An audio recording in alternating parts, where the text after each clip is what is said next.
ఒకే ప్రియ పరిశుద్ధాత్మ దేవుని కొందనాలు పిల్లలు. అదేవిధంగా పరలోక దేవుని స్వరం వింటున్న మీ అందరికీ మా హృదయపూర్వక కొందనాలు.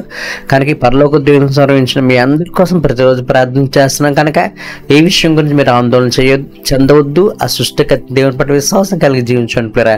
ఆయన ప్రతి విషయంలో అతి గొప్ప విజయాన్ని దేవుడిచ్చి మనకు ముందుకు నడిపించే దేవుడు అన్నాడు. ఓకే, ఈ దినాన్ని కుంటూ వారిని లేదా బాధింపబడిన వారిని ఆయన పోగు చేసి సమకూర్చాడనే వాక్యాన్ని మనం ధ్యానం చేసుకుందాం పిల్లరా, ప్రార్థన చేసుకుందాం. ఉదయకాల సమయంలో మరొకసారి పరలోక దేవుని స్వరం ద్వారా మీరు మాతో మాట్లాడుతున్నందుకు నీకు నిండైన వందనాలు. ప్రతిరోజు వాక్యం ద్వారా మా హృదయాలతో మీరు మాట్లాడుతున్నందుకు నీకు వందనాలు. ఈ దినం కూడా వాక్యం ద్వారా మాతో మాట్లాడమని యేసునామమున వేడుకొంచున్నాం తండ్రి, ఆమేన్. ఒకే మీకా గ్రంథము 3వ అధ్యాయము 6-7 వచనాలు చూసినట్టయితే, మీకా గ్రంథం 3వ అధ్యాయం 6-7 వచనాలు. ఆ దినము నేను కుంటువారిని పోగు చేయుదును, అవతలకు వెళ్ళగొట్టబడిన వారిని బాధింపబడిన వారిని సమకూర్చదును. ఇదే యెహోవా వాక్కు. కుంటివారిని శేషముగాను దూరముకు వెళ్ళగొట్టబడిన వారిని బలమైన జనముగా నేను చేతును.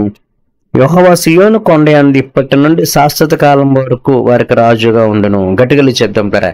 కనుక వాక్యం చూసినప్పుడు కుంటి వారిని పోగు చేయదును. దేవుడు ఏం చేస్తాడు ఏంటంటే కుంటి వారిని పోగు చేస్తాడు కదా. బాగా నడిచే వాళ్ళు చూడండి, వాళ్ళు చక్కగా నడుచుకుంటూ వెళ్ళిపోతారు, పరిగెత్తుకుంటూ వెళ్ళిపోతారు, వాళ్ళ పనులు వాళ్ళు చేసుకుంటారు కదా. వాళ్ళకి మరొక మనిషి అవసరంగానే సహాయంగానే ఉండదు. అదే కుంటివారు, కాళ్ళు సరిగా లేని వాళ్ళు, కాళ్ళు సరిగా నడవలేని వాళ్ళు పిల్లరా, వారు తొందరగా నడవలేరు, తొందరగా పరిగెత్తలేరు, వాళ్ళ పనులు వాళ్ళు చేసుకోలేరు. ఒక బస్సు ఎక్కాలన్నా, ట్రైన్ ఎక్కాలన్నా ఏదైనా ఒక మనిషి సహాయం వారికి అవసరం ఉంటుంది పిల్లరా. కానీ అదేవిధంగా జీవితంలో పిల్లరా అన్నీ బాగుండే, వెండి బంగారులు మేడమిద్దలు కలిగి ఆస్తులు కలిగి ఉన్నవారు వారి జీవితం సాఫీగా వెళ్ళిపోద్ది. వాళ్ళకి మరొక అవసరం ఉండదు. ఎందుకంటే కావాల్సినంత ఆస్తుంది, ఆరోగ్యం ఉంది, వెండి బంగారులా మేడమిద్దులు ఉన్నాయి కాబట్టి వారి జీవితం సాఫీగా వెళ్ళిపోద్ది పిల్లరా. గట్టిగా చేద్దాం పిల్లరా. అయితే కుంటివారు అంటే జీవితంలో నడవలేని వాళ్ళు పిల్లరా. జీవితంలో నడవలేని వాళ్ళు ఉంటారు. ఎందుకు? ఆర్థిక సమస్యల వాళ్ళ జీవితంలో ముందుకెళ్ళలేరు, అనారోగ్య సమస్యల వాళ్ళ జీవితంలో ముందుకెళ్ళారు, బిడ్డలు వివాహాలు చేయలేక, చదివించుకోలేక, ఉద్యోగాలు లేక, ఒక్కొక్కసారి భర్త వ్యసనానికి లోనైతుంటే ఆ భర్తతో భార్య ఆగలేదు, ఒకరి భార్య సరిగా సహకారం కాకపోతే భర్త కుటుంబంలో బాధపడుతుంటాడు, తల్లిదండ్రులు బిడ్డలు అర్థం చేసుకోకపోయినా, బిడ్డలను తల్లిదండ్రులు అర్థం చేసుకోకపోయినా, ఇట్లాగూ కుంటివారు అంటే ఏ విధమైన కారణం చేతైనా సరే జీవితంలో ముందుకు వెళ్ళలేని వాళ్ళు ఉంటారు పిల్లరా. ముందుకు వెళ్ళలేక వారి సమస్యలు బట్టి, వాళ్ళ ఇరుకులకు బట్టి, వాళ్ళ ఇబ్బందులు బట్టి ఏం చేస్తారంటే బాధపడుతూ ఉంటారు. గట్టిగా చెప్తాం పిల్లరా. కనుక ఇట్లాగూ ఏ సమస్యలు బట్టి, ఇరుకులు బట్టి, ఇబ్బందులు బట్టి జీవితంలో నువ్వు సాఫీగా ముందుకెళ్ళపోతున్నావో అటువంటి వాళ్ళందరూ కుంటివారి కింద వస్తారు పిల్లరా. అయితే ఈ కుంటివారిని వదిలేస్తారు అందరూ. అన్ని బాగున్న వాళ్ళు చూడండి, వాళ్ళ బ్రతుకు వారి జీవితం సాఫీగా వెళ్ళిపోతుందా లేదో చూసుకుంటారు. అంతేగాని వెనకాల ఎవరు ఏ సమస్యలతో, ఏ ఇరుకులతో, ఏ ఇబ్బందులతో ఉన్నారు అని ఎవరు ఏం చేయారంటండి ఆలోచించారు. ఎందుకంటే వాళ్ళు హ్యాపీగా బతుకున్నారు కదా, చాలు, వాళ్ళు బతుకాలు హ్యాపీగా వెళ్ళిపోతే చాలు అనుకుంటారు. కానీ వెనకాల ఎవరు ఏ సమస్యలతో, ఇరుకులతో ఉన్నారో వాళ్ళకి మనం సహాయం చేద్దాం, వాళ్ళు ఆదుకుందాం, వాళ్ళు నిలబెడదాం అనే ఆలోచన ఈ సొసైటీలో ఏ మనుషులు కూడా ఉండదు పిల్లరా. కానీ దేవుడు అంటున్నాడు, అటువంటి కుంటు వారిని దేవుడు ఏం చేస్తాడంటే పోగు చేస్తాడు. పోగు చేయడం అనే మాట మనం గమనిస్తున్నట్టయితే పిల్లరా, పోగు చేయడం అనేది శ్రద్ధను సూచిస్తుంది పిల్లరా. చూడండి, ఏదైనా ఇంట్లో వస్తువులు ఏమైనా పోయినాయి అనుకోండి, ఇలా పోగు చేస్తాం. ఇంట్లో ఏదైనా బియ్యం కానీ లేకపోతే ఇట్లాంటి డబ్బులు కానీ చల్ల చెదిరైపోయినాయి అనుకోండి, వాటిని పోగు చేస్తాం. అలాగే పూర్వ రైతులు వరి కట్ట పడినప్పుడు, గోధుమ కట్ట పడినప్పుడు ఆ ధాన్యాన్ని ఏం చేస్తారంటే పోగు చేస్తారు. లేదంటే ఫ్రూట్స్, జాంకాయలు, బత్తాకాయలు, యాపిల్కాయలు కోసి ఒక చోట పెడతారు. అలా కూరగాయల తోటలు ఉన్నప్పుడు కోసి ఒక చోట పెడతారు. కనుక ఈ పోగు చేయడం అనేది దేనిని సూచిస్తుంది పిల్లరా? వాటి మీద శ్రద్ధను చూపిస్తుంది. హల్లెలూయా. ఎలా పోతే పోనే అని ఎవరు వదిలేరు. అలా వదిలేస్తే శ్రద్ధ లేకపోవడం. ఒకళ్ళు కూరగాయలని, ఫ్రూట్స్ అని పోతే పోయినా అనుకుంటే శ్రద్ధ లేకపోవడం. కానీ అవి కోసి ఒక చోట పోగు చేసి మార్కెట్కి చేస్తారు. అది వారికి ఆశ్చర్యకరంగా ఉంటుంది. కనుక దేవుడు కూడా మనల్ని ఏం చేస్తున్నాడంటే పోగు చేస్తున్నాడు పిల్లరా. రకరకాల ఇరుకులతో, ఇబ్బందులతో, కష్ట నష్టాలతో ఉన్న మనందరినీ దేవుడు ఏం చేస్తున్నాడంటే పోగు చేస్తున్నాడు పిల్లరా. కనుక ఈ ధనాన్ని, ఈ కష్టాలు బట్టి, ఇరుకులు బట్టి, ఇబ్బందులు బట్టి నేను ముందుకు వెళ్ళలేకపోతున్నాను అని నువ్వు అనుకోకు. ఏ కష్టాలు బట్టి, ఇరుకులు బట్టి, ఇబ్బందులు పెట్టి జీవితంలో నడవలేక ముందుకెళ్ళిపోతున్నావో అటువంటి వారందరినీ దేవుడు ఏం చేస్తున్నాడంటే పోగు చేస్తున్నాడు పిల్లరా. పోగు చేయడమే కాదు, అక్కడ వాక్యం ఏమంటాడంటే కుంటు వారిని శాశ్వతముగాను. చూసారా, ఎవరైతే బ్రతుకులో అనేక ఇరుకులు బట్టి, ఇబ్బందులు పెట్టి నడవలేకపోతున్నారో వాళ్ళని శాశ్వతంగా చేస్తాడు. శాశ్వతం అంటే పిల్లలు చూడండి, భాగాహారాలు డివైడ్ బై చేసినప్పుడు లాస్ట్లో 0 కానీ లేదా ఒక నెంబర్ కానీ కనిపిస్తుంది. ఇంకా అదే మిగిలింది అనమాట. ఆ నెంబర్ అంతట్లో డివైడ్ చేస్తే ఆ శాశ్వతం లేదా ఆ శాశ్వతంగా ఉన్న 0 కానీ నెంబర్ కానీ మిగిలింది. కనుక జీవితంలో ఎవరైతే కుంటు వారి కింద ఉంటున్నారో పిల్లరా, బ్రతుకులో జీవితంలో ముందుకు వెళ్ళలేకపోతున్నారో అటువంటి వారు అందరినీ పోగు చేసి వారిని శాశ్వతంగా ఉంచుతున్నాడు. అంటే బాగున్న వాళ్ళు మేము చాలా బాగున్నాం అనుకునే వాళ్ళకంటే కూడా ఈ కుంటువారు, బాగోలేని వాళ్ళు, వీళ్ళు ఏం బతుకుతారు, ఈ సమస్యలతో ఉన్నారు, ఏం జీవితారు, ఈ కష్టాలతో ఉన్నారు, వీళ్ళు ఏం బతుకుతారులే అని అనుకునే వాళ్ళందరినీ కూడా దేవుడు ఏం చేస్తున్నాడు అంటే అందరికీ ఆశీర్వాదకరంగా దీవెనకరంగా చేస్తున్నాడు. ఏసునామం జరుగును గాక. ఈ కుంటు వాళ్ళు అనుకుంటారు ఈ సమస్యలతో, ఇరుకులతో, ఇబ్బందితో మేము ఉన్నాం, ఇంకేం బతుకుతాం, ఏం జీవిస్తాం అని అనుకుంటారు. అట్లాంటి వాళ్ళ మీద దేవుడు కనుచూపు పెట్టి, దేవుడు దృష్టి పెట్టి అట్లాంటి వాళ్ళందరినీ పోగు చేసి ఈ వ్యక్తి ఏ సమస్యలు పెట్టి ముందుకు వెళ్ళలేకపోతున్నాడు, ఆర్థిక సమస్యలా, అనారోగ్య సమస్యలా, లేదా ఇంట్లో సమస్యలా, బయట సమస్యలా, లేదంటే ఆయన వ్యసనాలకి పాపాలకు లోనైపోయాడా, ఏ సమస్యలు బట్టి ఈ వ్యక్తి జీవించలేకపోతున్నాడు, ఈ కుటుంబం ముందుకు వెళ్ళలేకపోతుంది అనేది గ్రహించి అటువంటి వారందరినీ దేవుడు ఏం చేస్తాడంటే అండి పోగు చేస్తాడంటే పిల్లరా. పోగు చేసి ఏ సమస్యలు పెట్టి అయితే వాళ్ళు ముందుకు వెళ్ళలేకపోతున్నారో ఆ సమస్యల్ని వారి జీవితంలోంచి తీసివేసి వారి జీవితం సాఫీగా వెళ్ళిపోయేలా చేస్తారంటే ఏసునామం జరుగును గాక. చూసారా, అదేవిధంగా సాఫీ వెళ్ళిపోయేవాళ్ళు అనుకుంటారు, బాగా కాళ్ళు మంచిగా నడిచేవాళ్ళు నడుగుతారు, పరిగెత్తారు, వాళ్ళ పనులన్నీ చేసుకుంటారు. అంటే ఆస్తి అంతస్తు మేడ మీద ఉన్న వాళ్ళు హ్యాపీగా వెళ్ళిపోతారు. వాళ్ళు అనుకుంటారు ఈ కుంటువారిని ఇంకా బతకరలే, వాళ్ళు నడవలే, వాళ్ళు బతికింతేలే అని ఈ కుంటువారిని చిన్న చూపు చేస్తారు, హేళన చేస్తారు, విక్కిరిస్తారు.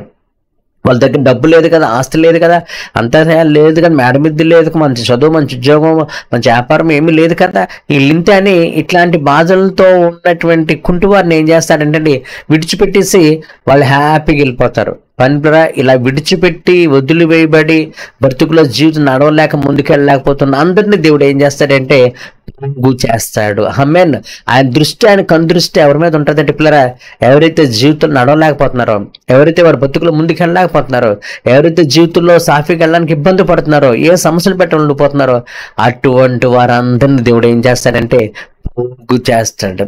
అయ్యో ఈ బిడ్డలు ఈ కష్టాలు బట్టి, నష్టాలు బట్టి, శ్రమలు బట్టి, ఇబ్బందులు బట్టి వీళ్ళ జీవితంలో ముందుకు వెళ్ళలేకపోతున్నారు, వీళ్ళు సంతోషంగా ఉండలేకపోతున్నారు, వీళ్ళు సమృద్ధి కలిగి ఉండలేకపోతున్నారు అనేటువంటి వాళ్ళందరినీ పోగు చేస్తాడు. చెప్పారా, పోగు చేసి వారిని శాశ్వతంగా ఉంచుతాడు. అంటే వారిని అందరికీ ఆశీర్వాదకరంగా ఉంచుతాడు. ఇంతకుముందు మనం చెప్పుకున్నా కదా, ఏ సమస్యలు, ఇరుకులు, ఇబ్బందులు లేని వాళ్ళు హ్యాపీగా వెళ్ళిపోతుంటారు కదా, వెనకాల ఇబ్బందులు ఉన్న వాళ్ళు చూడకుండా వెళ్ళిపోతారని చెప్పాం కదా. అంటే కాళ్ళు ఉన్న వాళ్ళు చక్కగా నడుచుకుంటూ పరిగెత్తి వాళ్ళ పనులు వెళ్ళిపోతారు, కాళ్ళు లేని వాళ్ళు బతుకు ఎలా ఉందని ఆలోచించారు. అంటే పరిస్థితులు బాగున్న వాళ్ళు హ్యాపీగా వెళ్ళిపోతున్నారు లేదని చూస్తారు, కానీ పరిస్థితులు బాగోలేని వాళ్ళు ఇంకా చూడరు, వాళ్ళు బతుకు అయిపోయింది అనుకుంటారు. కానీ దేవుడు ఈ బతుకు అయిపోయింది, బ్రతకలేరు, జీవించలేరు అనుకునే వాళ్ళందరినీ దేవుడు పోగు చేస్తున్నాడు. పిల్లరా, వాళ్ళ తప్పులు పొరపాట్లు పాపం చేసి క్షమించి, ఆ తప్పులు పొరపాట్ల పాపం నుంచి వారిని నిడిపించి, ఆర్థిక సమస్యలను చుడిపించి, అనారోగ్యాలను చుడిపించి, వాళ్ళకి మౌరు మనసు ఇచ్చి, కుటుంబంలో శాంతి, సంబంధం, సంతోషం ఇచ్చి వారిని అనేక మందికి ఆశీర్వాదకరంగా దీవెనకరంగా చేస్తాడు. యేసునామం జరుగును గాక. ఎవరైతే ఇందాక పరిస్థితులు బాగుండి ఈ సంతోషంగా, ఆనందంగా, వెండి బంగారాలతో ఉండి మేము అందరికంటే చాలా బాగున్నాం, వాళ్ళు చూస్తే వాళ్ళకి డబ్బు లేదు, వెండి బంగారం లేవని ఎవరైతే హేళన చేసి హీనపరిచి, ఎవరైతే చిన్న చూపు చూసారో పిల్లరా, అటువంటి హీనపరిచి, దుఃఖపరిచి, ఈ వెక్కిరించిన అటువంటి వాళ్ళందరినీ కూడా ఎవరైతే వీళ్ళని చూసారో వాళ్ళకంటే గొప్ప స్థితిలో దేవుడు పడతాడు. హల్లెలూయా. వాళ్ళకంటే గొప్ప స్థితులు పెట్టి ఈ గొప్ప వాళ్ళు సిగ్గుపడిలా దేవుడు చేస్తాడు. డబ్బు ఉంది, వెండి బంగారం మేడ మీద ఆస్తిపాస్తులు ఉన్నాయని వాళ్ళు వెండి బంగారం మేడ మీద ఎవరైతే అతిశయించారో, మాకంటే గొప్పళ్ళు ఎవరు లేరు, మేము చాలా గొప్పళ్ళు, వీళ్ళకి అది లేదు ఇది లేదని ఎవరినైతే చిన్న చూపు, హేళన చూపు చూసారో పిల్లరా, ఈ చిన్న చూపు చూడబడిన వారు, హేళన చేయబడిన వాళ్ళు, ఎక్కిరించబడిన వాళ్ళు, బతుకులేదు, జీవితం లేదనుకున్న వాళ్ళందరినీ దేవుడు పోగు చేసి గొప్ప వాళ్ళు అనుకునే వాళ్ళకంటే చాలా గొప్ప స్థితిలో దేవుడు పడతాడట. యేసునామం జరుగును గాక. పెట్టి గొప్ప వాళ్ళు అనుకునే వాళ్ళు సిగ్గుపడేలాగా దేవుడు చేస్తాడట. బ్రతుకు లేదు, జీవితం లేదనుకున్న వాళ్ళని దేవుడు దీవించి ఆశీర్వదించి అనేక మందికి ఆశీర్వాదకరంగా, దీవెనకరంగా దేవుడు చేస్తాడట. యేసునామం జరుగును గాక. అందుకే అంటాడు, వారిలో ఒంటరి అయిన వాడు 1000 మంది అగును, ఎన్నిక లేని వాడు బలమైన జనాంగం అవును. వాళ్ళు ఒంటరి అంటే వెనక ముందు ఎవరు లేరంటే పిల్లరా, దిక్కు మొక్కు లేదట, అనాథగా ఉన్నాడు. అట్లాంటి ఒంటరి వాడిని 1000 మంది ఇలాగ చేస్తాడట. ఎన్నిక లేని వారు, డబ్బు లేక, ధనం లేక, ఆస్తిపాస్తి లేక, మేడమిద్దులు లేక, మనుషులతో ధృవీకరించబడి, ఎక్కిరించబడి, ఎన్నిక లేని స్థితిలో హీనంగా, దౌర్భాగ్యంగా చూడబడిన వారిని దేవుడు ఏం చేస్తాడంటే బలమైన జనాంగకి చేస్తాడంటే ఇప్పుడు యేసునామం దొరుకును కాక. కనుక ఈ దినాన్ని వాక్యం ద్వారా ప్రియమైన వారి దేవుడు మనతో మాట్లాడేటే ఏ పత్తులు బట్టి నువ్వు జీవితంలో ముందుకెళ్ళలేకపోతున్నావో, ఏ కష్టాలు బట్టి నువ్వు జీవితంలో ముందుకెళ్ళలేకపోతున్నావో, ఇంక నేను ముందుకెళ్ళలేను, నీ బ్రతుకు చాలు, ఈ జీవితం చాలు, ఈ సమస్యలు నేను ముందుకెళ్ళలేను, నీ జీవితం ఇంతే అని నువ్వు అనుకుంటున్నావు. కానీ దేవుడు నిన్ను పోగు చేస్తున్నాడు. నీ మీద శ్రద్ధ చూపుతున్నాడు, నీ మీద ప్రేమ చూపుతున్నాడు, నీ మీద జాలి చూపుతున్నాడు, నీ మీద దయ చూపుతున్నాడు. జాలి, ప్రేమ, దయ చూపడమే కాదు, ఏ పత్తులు బట్టి ముందుకెళ్ళలేకపోతున్నావో ఆ సమస్యలను, ఇరుకులను, ఇబ్బందులను తీసివేసి జీవితం సాఫీగా ముందుకెళ్ళేలా చేస్తున్నాడు. ఏ ఆటంకం, ఏ అభ్యంతరం లేకుండా, ఎన్ని కష్టాలు, ఇరుకులు ఉన్నా వాటన్నిటిని తీసివేసి డబ్బుతో, ధనంతో, ఆస్తితో, ఆరోగ్యంతో, నెమ్మదితో, సమాధానంతో, ఉత్సాహంగా, సంతోషంగా నీ జీవితంలో ముందుకెళ్ళాగా ఆ దేవుడు చేస్తున్నాడు. కనుక ప్రియమైన వాళ్ళారా, నేను కుంటుపోతున్నాను, కాళ్ళు నడవలేకపోతున్నాను, కానీ ఇది సమస్యలు ఉన్నాయని నడవలేకపోతున్నాను. కుంటువారంటే కాళ్ళు లేనివారనే కాదు అర్థం. ఏ సమస్యలతో బాధపడి జీవితంలో ముందుకెళ్ళలేకపోయినా సరే వారు కుంటువారితో సమానం.